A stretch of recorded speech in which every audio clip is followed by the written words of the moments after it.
In front of me is TECNO Spark 20 Pro Plus, and today I would like to show you how you can change font style.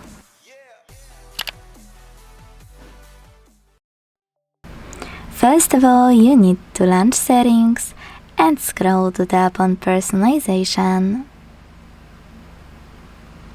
Now scroll again, select My Fonts, and tap on this plus at the top right corner.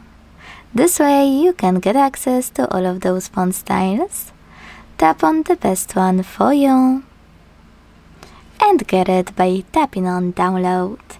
Now select Apply button, and after confirming your choice in the pop-up, go back.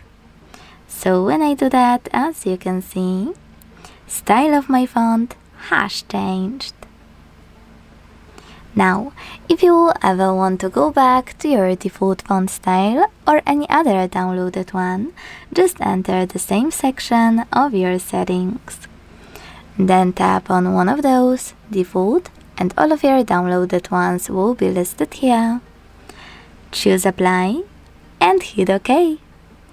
Thanks so much for watching. If you enjoyed this video, leave a like, comment, and subscribe.